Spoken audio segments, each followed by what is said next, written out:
కార్యకర్తలు అందరికీ నా హృదయపూర్వక నమస్కారం. ఈరోజు మండల సర్పంచుల అధ్యక్షుడిగా నన్ను ఎన్నుకున్నందుకు మరీ మీకు వందనాలు తెలియజేసుకుంటూ, అట్లే గ్రామాలలో ఎన్నో సమస్యలు ఉన్నాయి. అట్లే ఈ గ్రామాల్లో ఉన్న సమస్యలను కాదని ఇప్పుడు మండల సమస్యలు కూడా నాకు అప్పచెప్పిండ్రు కాబట్టి నేను నా శాయశక్తుల అన్ని సమస్యలు చేయకపోయినా సాధ్యమైన అన్ని అందరికీ చేస్తానని మీ అందరి ముందర ఇవాళ మీకు వాగ్దానం చేస్తున్నాను. సరే అది అయితవే కావా అది వేరే విషయం, కానీ నా శ్రమ మాత్రం ఖచ్చితంగా ఉంటుంది. ప్రతి ఏ సర్పంచ్కైనా, ఏ విలేజ్లో ఉన్నా, ఏ సమస్యలు ఉన్నా ప్రతి సమస్యకైనా ఖచ్చితంగా నేను స్పందించి మండల అధికారులు కానీ, జిల్లా అధికారులు కానీ, మిగతా మన మంత్రి గారి దగ్గర కూడా పోయి మాట్లాడి ఆ సమస్యలను పరిష్కారానికి 100% పరిష్కరించడానికే నేను ముందు చూపుతా. అయితే దానిలో అయితే కావు అది వేరే విషయం. నేను తర్వాత చూస్తా అందరు చూస్తారు కదా, సరే అది వేరే విషయం. కానీ ముఖ్యంగా రోడ్లు, నీళ్ళు, ఇంకా ఊళ్ళో కరెంటు, ఇవి ముఖ్యమైన సమస్యలు. అన్ని ఊళ్ళల్లో ఉన్న సమస్యలే. ఈ సమస్యలన్నీ ఆ గ్రామ సర్పంచులు అందరూ సెక్రటరీలు చూసుకుంటారు. ఒకవేళ కాని ఏడల వాళ్ళకి ఏమైనా ఆ సమస్యలను పరిష్కారం చేసే టైం వచ్చినప్పుడు వాళ్ళకి ఏమైనా ఇబ్బందులు ఎదురైతే ఆ ఇబ్బందులను మనం ఏం చేయాలనో ఆలోచించి, అక్కడ గ్రామాల్లో ఉన్న సర్పంచులను ఆలోచించి దాన్ని పరిష్కారం అయ్యేటప్పుడు నేను ఎల్లవేళలా మీ ఎంబడి ఉండి దానికి పరిష్కారం అయ్యే మార్గం చూస్తానని మనవి చేసుకుంటూ ముగిస్తాను.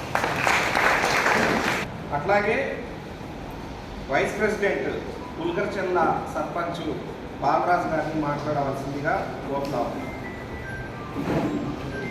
నేడు పీపినగల్ల మండల సర్పంచ్ల అధ్యక్షుడు, ఉపాధ్యక్షుడు ఎన్నుకున్న సందర్భంగా ఈరోజు ఇక్కడ స్టేజ్ అలంకరించిన మన పెద్దలు ఎంపీ గారు, మన సారు, మీడియా మిత్రులు అన్నారు, తర్వాత రాజకీయ నాయకులు, సర్పంచులు, నాకు ఈరోజు వైస్ ప్రెసిడెంట్ అప్పచెప్పడం అంటే చిన్న ఏజ్లో నాకు కూడా ఒక బాధ్యత పెరిగింది. కాబట్టి ఉన్న సమస్యలు, స్థానిక సమస్యలపై ఫోకస్ చేసి మనలో ఎటువంటి సమస్యలు లేవు. ప్రతి గ్రామాల సమస్యలు అందరూ సర్పంచులు చర్చించుకొని రాబోయే కాలానికి మనం ఎటువంటి పనులు చేయాలి, మనం 5 ఏళ్ల వరకు ఎటువంటి ప్రణాళికలు చేసుకొని ముందుకు సాగాలి. అదేవిధంగా ఇక్కడ ఉన్న సార్ల దగ్గర కూడా వాళ్ళ దగ్గర కొన్ని ఏ పని ఏ విధంగా చేయాలని, అంటే ఇంతకుముందుకు ఏ విధంగా పని చేయాలని కూడా మనకు సరిపోతుంది. కానీ ఇప్పుడున్న పని ట్రైన్ అండ్ గ్రేడ్ అనేది వేరే విషయం ఉంది. కాబట్టి ప్రతి విషయంలో మనం జాగ్రత్త చూసుకొని పని చేసుకుంటూ ముందుకు సాగాలి. మెయిన్ ఊళ్ళో కరెంటు సమస్యలు ఎక్కువ, ఎందుకంటే పాత ఊర్లు అనేవి 2-3 ఏళ్ళ ఏక ఊర్లు తెగిపడి నిన్ననే మా ఊళ్ళో 3 మన మండలం ముందర ఉన్నట్లు శాశక్తుల కృషి చేస్తానని మీ సందర్భంగా తెలియజేసుకుంటున్నాను. మండల కార్యవర్గం ఎన్నుకోవడం జరిగింది. అట్లనే వేదిక మీద ఉన్న పెద్దలు ఎంపీడీఓ సార్ గారు, అట్లనే ఏఈపీఆర్ గారు, ఎస్ఐ గారు, వివిధ గ్రామాల సర్పంచులు, కార్యదర్శులు, మీడియా మిత్రులు అందరికీ నమస్కారం. ఈ విధంగా ఎన్నికైన వాళ్ళకి శుభాకాంక్షలు తెలియజేస్తున్నాను. అట్లనే ఇక్కడ కార్యవర్గం అనేది 5 మందితో ఉన్నప్పటికీ ఖచ్చితంగా అందరం అనుకుంటేనే సమస్యలు పరిష్కారం అవుతాయి. చాలా గ్రామాల్లో, అనేక గ్రామాల్లో అనేక సమస్యలు ఉన్నాయి, ఖచ్చితంగా ఉన్నాయి.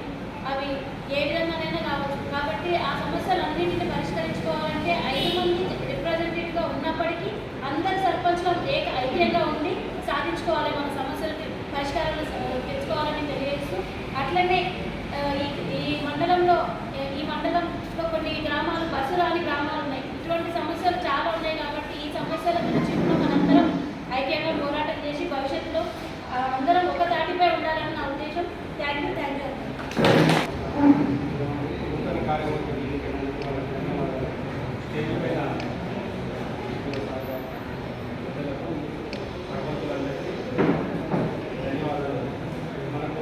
పార్టీతో సంబంధం లేకుండా ఏ సమస్య వచ్చినా ఈ కార్యవర్గం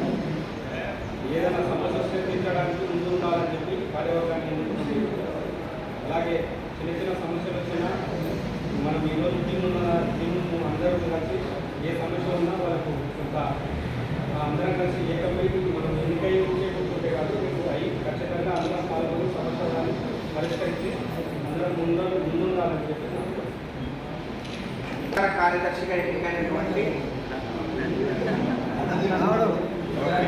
శుభాకాంక్షలు చెప్పేది పెడదామని అనుకున్నాము.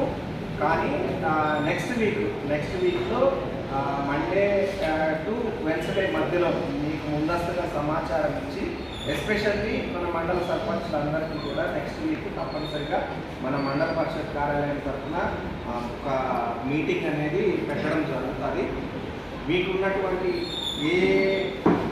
మీ ఫండ్స్కి సంబంధించినవి కానివ్వండి, మీ నిధులకు సంబంధించిన అన్ని వ్యవహారాల మీద చర్చించడానికి తప్పనిసరిగా నెక్స్ట్ వీక్ మీకు ఉన్నటువంటి సందేహాలు, అట్లాగే మనకి ఇప్పుడు ఆల్రెడీ 15th ఫైనాన్స్ సేవలు తీసి 16వ ఆర్థిక సంఘం మొన్న ఏప్రిల్ నుంచి మొదలైతుంది.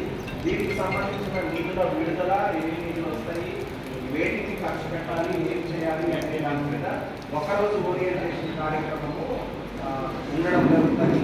ఆ కార్యక్రమానికి నాకు